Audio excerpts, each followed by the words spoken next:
أعوذ بالله من الشيطان الرجيم بسم الله رسول الكريم اما بعد اعوذ بالله من الشيطان الرجيم بسم الله الرحمن الرحيم رب اشرح لي صدري ويسر لي امري واحلل عقدة من لساني يفقهوا قولي.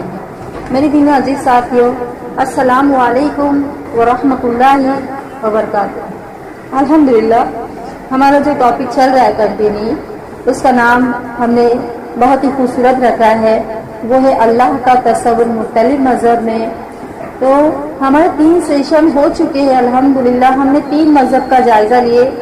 آج ہم دیکھتے ہیں ایک چوتھا مذہب جو چوتھے سیشن میں، اس کا نام ہے پارسی مذہب میں اللہ کا تصور کیا ہے. تو سب سے پہلی بات یہ ہے کہ دنیا میں یہ دھرم جو ہے تیزی سے سمٹ رہا ہے. آپ کو بتا دوں کہ قریب 1000 سال پہلے یہ سماج ایران میں عرب لوگوں کے حملے کی وجہ سے ان کو انڈیا میں آنا پڑا. انڈیا میں یہ سب سے پہلے گجرات شہر میں آ کے بسے، جس کے بعد پارسی سماج کے لوگ جیسے دنیا کے 3 ملک میں زیادہ تر ملیں گے آپ کو، وہ ہے سب سے پہلے انڈیا، امریکہ اینڈ برٹین، یہاں بس گئے. آج ان کی تعداد بہت کم رہ گئی ہے اور یہ لوگ آگ کی پوجا کرتے ہیں، پارسی سماج کے لوگ. اب دیکھتے ہیں پارسی دھرم کے لوگ ایک ایشور کو مانتے ہیں جو اہورا مجدہ کے نام سے. تو میں آپ کو اہورا مجدہ کا میننگ انشاءاللہ آگے بتاتے چلتی ہوں. پھر اسی طرح یہ لوگ پراچین پیغمبر زرتشت پیغمبر کو مانتے ہیں. یہ لوگ آگ کو پرتیک سمجھتے ہیں. اور ایک بات، یہ لوگ بہت امیر بھی ہوتے ہیں. میں ان کا تھوڑا سا آپ کو بیک گراؤنڈ بتانا چاہوں گی تاکہ آپ کو اس ٹاپک کو سننے کے لیے اور بھی آپ کو آسانی ہو. وہ یہ ہے کہ یہ لوگ بہت ہی امیر ہوتے ہیں اور ان کے پاس بزنس گاڑیاں بھی ہوتی ہیں اور وہ بہت ہی بڑے گھروں میں رہتے ہیں. فور ایگزامپل واڑیا، ٹاٹا، گودریج جیسے امیر لوگ بھی پارسی کمیونٹی سے تعلق رکھتے ہیں. اسی طرح انڈیا میں سب سے زیادہ اگر کوئی آج کے دور میں پارسی مذہب کے لوگ ملیں گے تو وہ ممبئی شہر میں ہی ملیں گے آپ کو. پارسی مذہب وہ ایک میجر ریلیجن نہیں ہے. پارسی مذہب یہ کوئی اہم مذہب بھی نہیں ہے، لیکن اسے کہا جاتا ہے بہت پرانا مذہب ہے، وجود میں آیا تقریباً 2500 سال پہلے. اور اس کے پیغمبر کا نام زوراٹر ہے اور یہ شروع ہوا تھا پرشیا میں. اس کے ماننے والوں کو کہا جاتا ہے زوراٹرن یعنی کہ پارسی. ان کے ماننے والوں کو کہا جاتا ہے کہ فائر شفر مطلب آگ کو پوجنے والے لوگ. پارسی مذہب میں اللہ کو کہا جاتا ہے اہورا مجدہ. مطلب اہورا کا مطلب ہوتا ہے رب. ہم جانتے ہیں رب کا میننگ کیا ہوتا ہے. بہت ہی خوبصورت سورہ ہے جو ہمارے قرآن مجید کی شروعات میں ہی ہم کہتے ہیں سورۃ الفاتحہ میں الحمدللہ رب العالمین. کیا کہتے ہیں ہم؟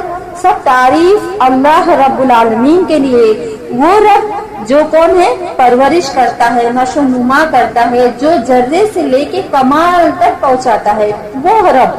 تو اہورا کا میننگ بھی ہوتا ہے رب. دوسرا کہتے ہیں وہ مجدہ. مجدہ کا میننگ ہوتا ہے حکیم. حاکم اسے کہتے ہیں جس میں حکمت ہو. حکمت اس کو کہتے ہیں کہ کوئی طریقہ ہو. اور بے شک اللہ سبحانہ وتعالیٰ کی حکمت اور طریقہ سب سے الگ ہے. اسی لیے ہم کہتے ہیں نا اللہ از دا بیسٹ پلانر. اللہ سبحانہ وتعالیٰ سب سے اچھا پلان کرنے والے ہیں، بہت زیادہ حکمت والے ہیں. تو اہورا مجدہ کا میننگ ہوا ہے رب ہے جو حکمت والا، اور وہ اسی نام سے اللہ کو پکارتے ہیں. آگے دیکھتے ہیں پارسی مذہب ویسے لارڈ یا حکمت والا رب یا جیسے پارسی مذہب کی جو کتاب ہے اسے کہا جاتا ہے دساتیر اور اویستا.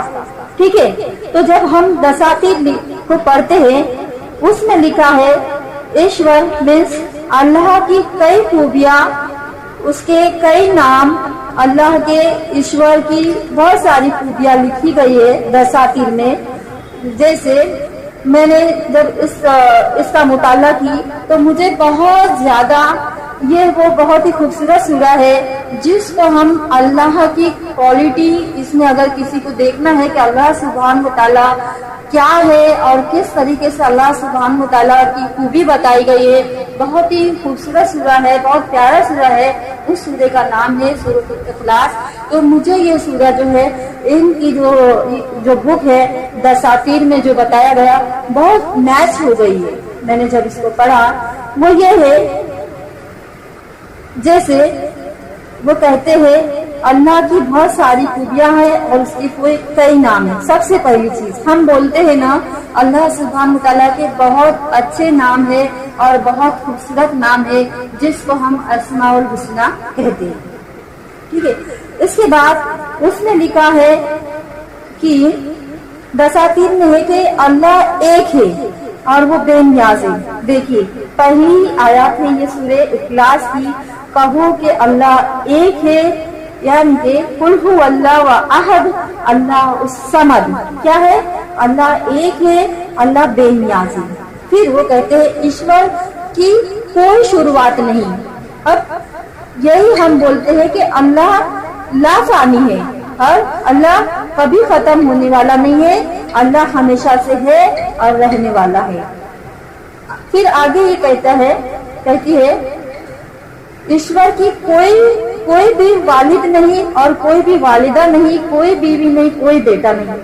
دیکھتے ہیں سورہ اخلاص کی آیات میں یہ ہے کہ ولم یولد، کیا؟ قل هو اللہ واحد اللہ الصمد لم یلد ولم یولد. نہ اس نے کسی کو پیدا کیا نہ وہ کسی سے پیدا ہوا.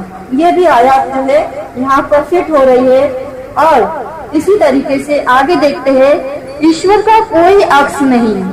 ہم کہتے ہیں نا اس وقت ایشور کو کوئی دیکھ نہیں سکتا، وہ بھی یہی کہہ رہے ہیں یہاں پہ کہ ایشور کا کوئی عکس نہیں. ہم بھی یہی کہتے ہیں مسلمان کہ اللہ کا کوئی اسٹیچو نہیں ہے، اللہ بس اپنے علم سے ہر جگہ موجود ہے. وہی بات وہ ہم کو کہہ رہے ہیں. اور پھر وہ ایشور کو کوئی دیکھ نہیں سکتا.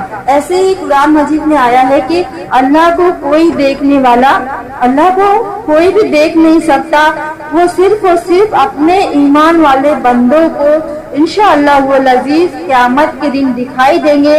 اس کے لیے بھی کچھ اسٹیپ رکھے ہیں، کچھ شرط رکھی اللہ سبحانہ تعالیٰ نے، کیونکہ مومن کے لیے سب سے بڑی کامیابی یہی ہے کہ وہ اپنے رب کا دیدار کرے.